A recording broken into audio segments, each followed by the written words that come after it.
Hello students, today we will discuss states of matter and this is the fifth chapter of class 11 and in this first of all we will discuss that matter has three states, solid, liquid and gas, and I think you know it very well, solids, liquids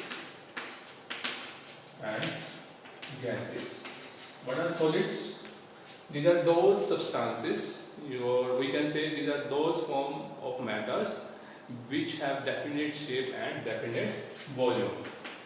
Definite shape and volume.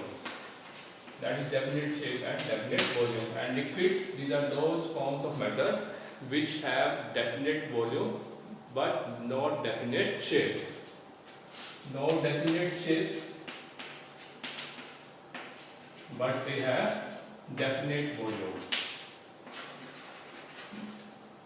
That is, when they are put in a container, then they take the container, that is, they take the shape of the container. So liquids do not have definite shape.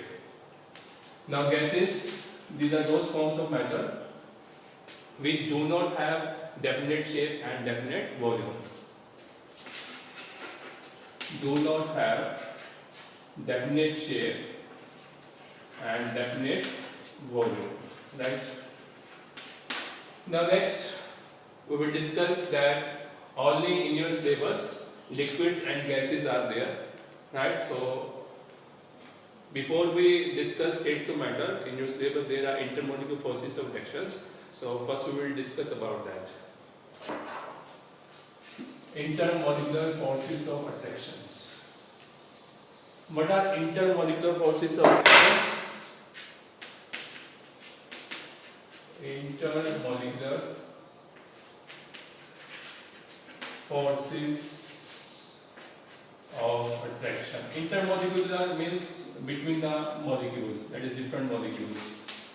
So these are the forces of attractions between different molecules. So these are known as intermolecular forces of attractions and these are of different types. And the first type is dipole-dipole forces of attraction. Right. Now what is dipole? If a molecule have positive and negative end, then that is known as dipole. For example, HCl. Right. Now chlorine is more electronegative than hydrogen, so this requires delta negative charge, that is small negative charge, and this requires small positive charge. Right. Chlorine is more electronegative than hydrogen, so this bond pair of electrons, this will like closer to the chlorine. And due to the presence of electron pair closer to chlorine, this will require then small negative charge because electrons carry negative charge. And because electron pair move away from this hydrogen atom towards chlorine, so this will become electron deficient, so this requires small positive charge, that is delta positive charge. Right? Now take another molecule. There is delta positive and there is delta negative. So there are two poles, that is positive pole, negative pole, in one molecule. So this molecule is also known as dipole. This is one dipole, this is another dipole. Now we know that negative positive attract each other. So the force of attraction between dipole-dipole is known as dipole-dipole forces of attraction. Now next is ion dipole forces of attraction. Ion dipole forces of attraction. Now, when we dissolve NaCl in water, then what happens? Na plus ions and Cl negative ions, they get separated, and these ions are then surrounded by water molecules, right?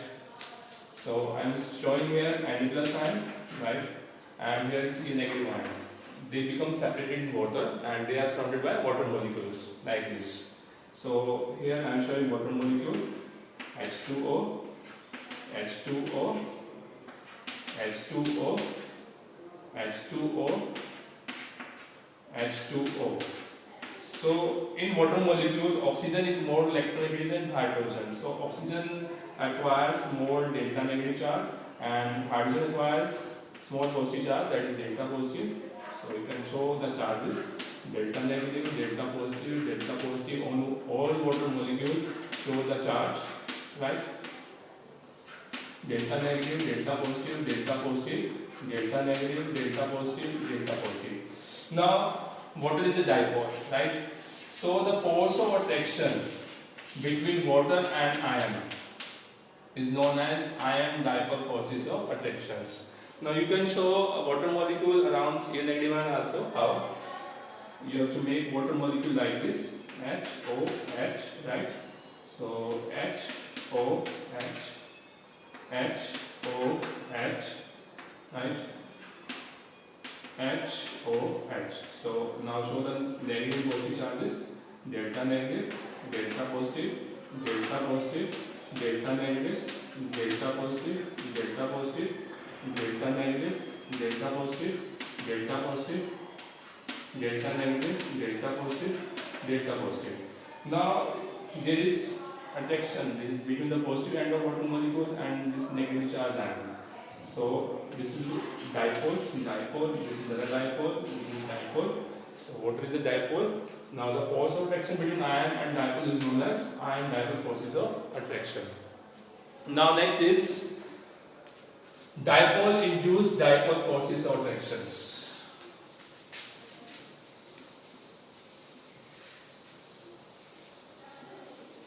Dipole induced dipole forces of attractions, right?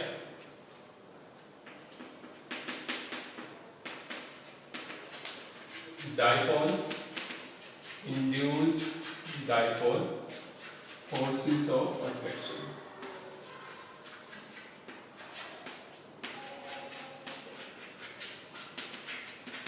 Now suppose there is a polar molecule, right? And in the presence of polar molecule there is non-polar molecule, right? This is non-polar molecule, right? Now this is polar molecule. Suppose here is delta negative and here is delta positive. It can be HCl, it can be any other molecule. So this delta negative end of this molecule will repel the electron cloud of this molecule. Electron carries negative charge, so negative will repel. So when the repulsion takes place, then these electrons will move away this side, right? This electron will move away this side. So you can show it like this, right? So you can show it anyway. So this end, that is this side, will become more rich in electron. So this requires small negative charge, that is delta negative charge, and this side will become poor in electrons. So this requires more positive charge. Now it has become dipole because there is positive and negative ends. So this has become dipole, but this is now known as induced dipole. Now the force of attraction between dipole and induced dipole is known as dipole induced dipole forces of attractions, right? Now next is ion induced dipole forces of attractions.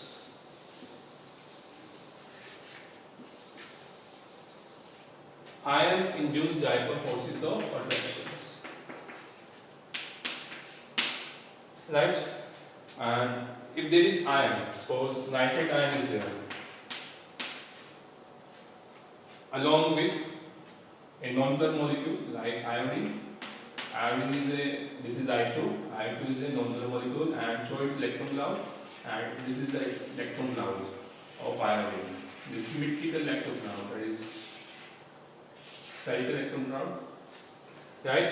Now electron is negative charge and it is having also negative charge. So this negative charge ion will repel the electron cloud, that is electron of its molecule.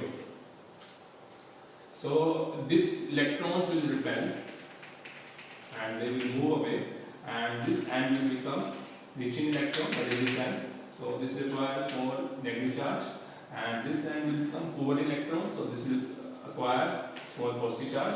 Now there is force of attraction between ion and induced dipole. Now this is known as induced dipole because dipole has been produced in it. So this is induced dipole. So now the force of attraction between ion and induced dipole is known as ion induced dipole forces of attractions, right? Now next is London dispersion forces. These are simply known as dispersion forces also.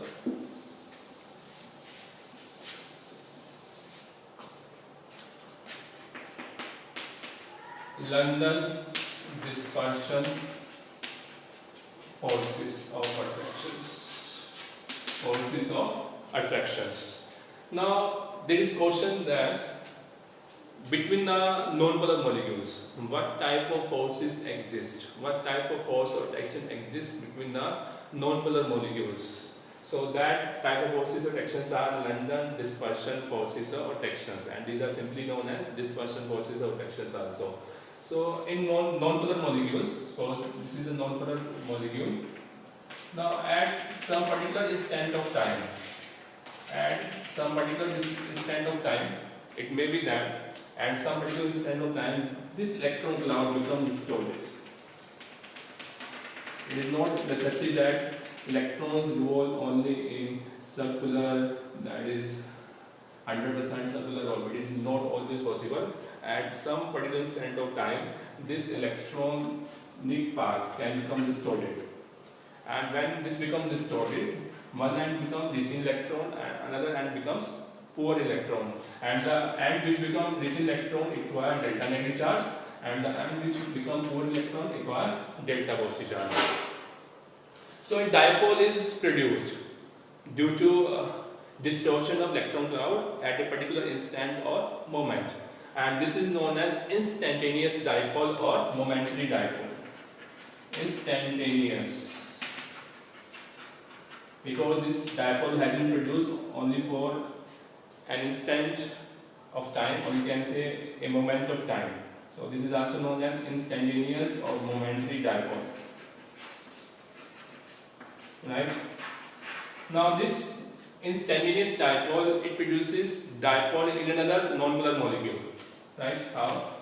This is another non-polar molecule, and we know that this is the electron cloud of the non-polar molecule. Now this delta negative end, it will repel the electron of this non-polar molecule. So the electron will move away, and this end now will become rich electron. So this requires delta negative charge, and this requires delta positive charge, because this can become poor electron.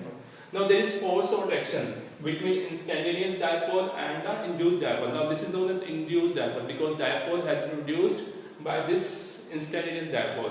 So there is force of attraction between induced dipole and instantaneous dipole. Similarly, this induced dipole will produce dipole in another molecule. So this process keeps on, and we can say the force of attraction between induced dipole and induced dipole is known as London dispersion forces of attractions. And these forces of attractions are present only in non-polar molecules, and we can say this type of force of attractions is present in all the molecules, whether it is polar, non-polar, whatever type. But only force of attraction is in non-polar molecule is London dispersion forces of attractions. Now we will discuss the factors, and because we will discuss the factors affecting these London dispersion forces of attractions, we will discuss that dipole forces of attractions and dipole induced dipole forces of attractions, and these London dispersion forces of attractions, these collectively are known as van der Waals forces of attractions. Van der Waals forces of attractions.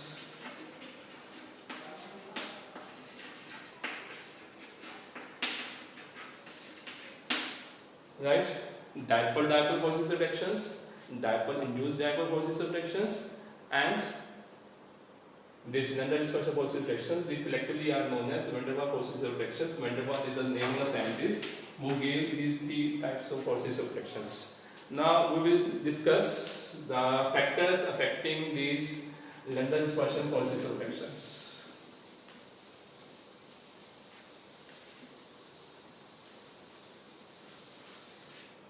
So what are the factors? First is size of the molecule. The more bigger is the size, more is the chance for the electron cloud to become distorted. So easier will be the distortion of electron cloud, that is easier will be the formation of instantaneous dipole, and more will be the London special forces of attraction between the molecules, right? So we can say that bigger is the size of the molecule, more will be the London special forces of attractions.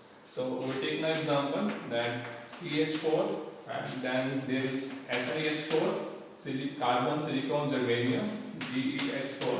So the forces of attractions in this molecule are more than this, and in this molecule are more than this molecule, because this molecule is biggest among these all and this molecule is smallest.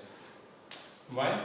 Because carbon, silicon, germanium, this is the carbon family, that is 14 group members. As you move down the row, size increases.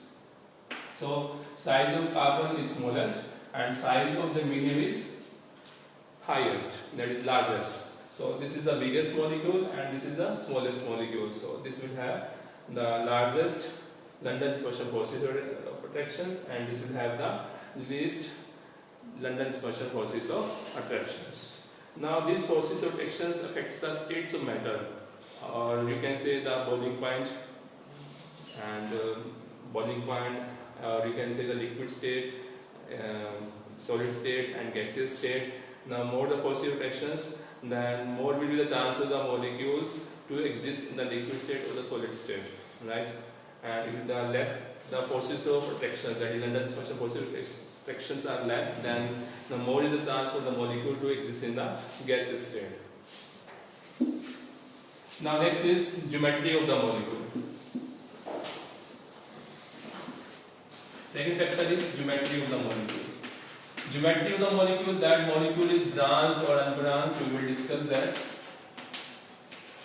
That is what type of structure it will have. For example, if we see the organic molecules, there are linear molecules, there are branched molecules, then which will have the higher London special forces or attractions. Now we will discuss that. There is pentane, right? This is pentane, CH3, CH2, CH2, CH2, CH3. This is N-pentane and it is normal, that there is no branching is there. Now I will write neopentane, CH3, CH3, CH3, CH3. This is neopentane. These are the common name of pentane, right? Now you can see this is highly branched and this molecule is nearly spherical, and this is linear molecule. Now according to mathematics, that spherical molecules have minimum surface area. So this molecule is smaller than this molecule, and smaller molecules means this will have less London special forces of attraction, and this will have more London special forces of attractions. So the boiling point, if we compare the boiling point of both, this have more forces of attraction, so this will have more boiling point than this. More are the forces of attraction between the molecule, more will be the boiling point. Always remember it, right? Because when the forces of attractions are more, then more amount of energy is required to break these forces of attractions, and when more amount of energy is required, then more will be the boiling point, right? Now we will discuss the other topic in the next video. Thank you for watching this. Have a nice day.